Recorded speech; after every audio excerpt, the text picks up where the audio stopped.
Hey there, it's Rory. Today we're diving into fixing a Whirlpool-built direct drive washer that's not agitating or spinning. If you're experiencing this issue, don't worry. It's something you can definitely handle on your own. We'll be inspecting the stator and the rotor, key components that could be causing this problem. Before we jump in, make sure to like this video and subscribe to our channel for more do-it-yourself appliance repair tutorials. Let's get this washer back to peak performance together.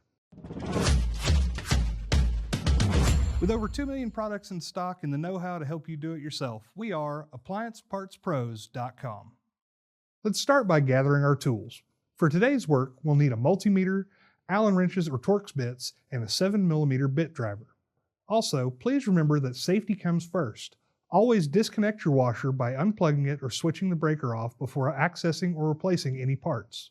Now let's dive right into our first step of troubleshooting.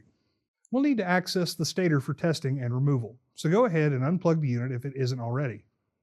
Lay the washer on its front panel. You may want to lay down some blankets or cardboard to prevent any scratches to the paint.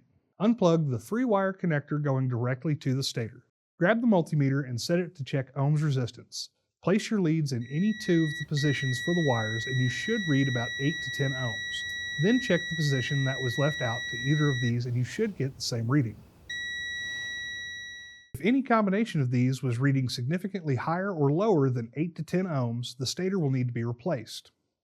To remove the rotor for testing, use an Allen wrench or Torx bit depending on what bolt you have to remove the bolt holding the rotor on. This may be pretty tight, so get a firm hold on the rotor. Once that bolt is out, you can grasp each side of the rotor and rock it back and forth to get it away from the stator and then remove it entirely. With the rotor off, check it and the stator for any black dust, magnet fragments, or any cracked or broken magnets. If these are found, then the rotor will also need to be replaced. If your rotor and stator appear to be in good condition and the stator's windings are reading in range, then there is something else causing your washer not to agitate or spin. To finish removing the stator, we will need to disconnect the wiring harness to the clutch and then take out the 3 screws holding the clutch in place and the 3 screws holding the stator in place. After that, we should be able to take out the clutch and stator together.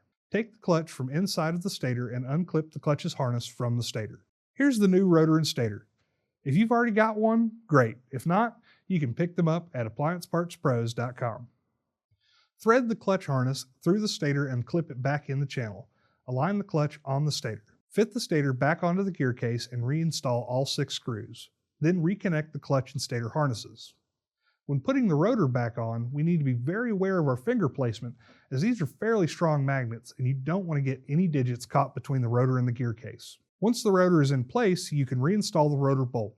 This bolt needs to be pretty tight, so again, get a good firm grip on it when finishing tightening the rotor bolt. Stand the washer back up, don't forget to plug the unit back in, and we should be done. Once you've pinpointed the issue with your Whirlpool built washer, head over to AppliancePartsPros.com with your model number to order the necessary replacement parts. Most orders arrive within just a couple days, so you can swiftly get back to tackling your repair with confidence. Remember, our detailed video guides are here to assist you through the installation process step by step. We'd love to hear how your repair went, so feel free to share your experiences in the comments below. Thank you for watching, and good luck with your DIY project.